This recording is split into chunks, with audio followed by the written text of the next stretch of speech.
it's okay not to ride if you don't want to ride. You remember the conversation, John?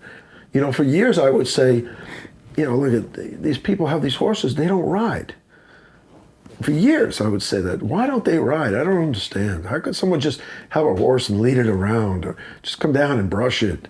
And then I had a conversation with John Lyons. And he made sense to me because he said, Sonny, sometimes that's what they need. And that's all they need.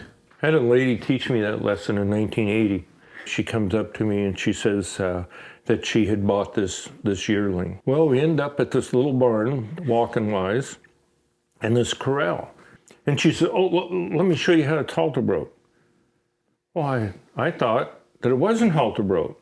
So she goes out, she sits down on this milk stool that she's got by this feed bucket, and she sticks the halter in the feed bucket.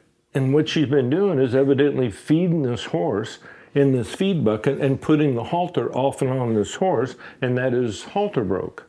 Okay? Okay. So, of course, the horse comes over. The horse comes over, sticks his head down in the feed bucket, but there's no feed. So she doesn't get the halter all the way on. Now it's halfway on. Now the horse takes off and it's dragging her around, you know, this dirt corral.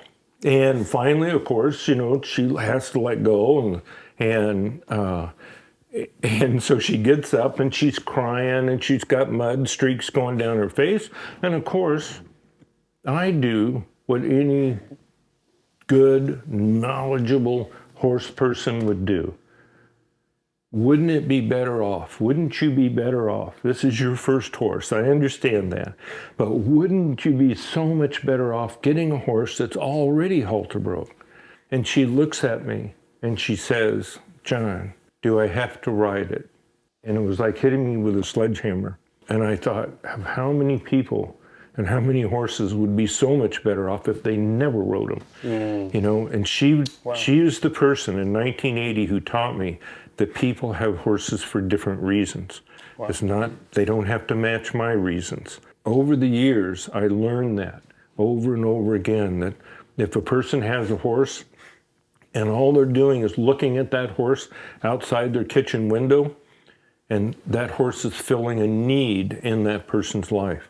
If they have a horse and that horse is 10 miles from their place, and they only see it once in a while, but they know that they're taking care of it and the horse is taken care of, that horse is filling a need in that person's life.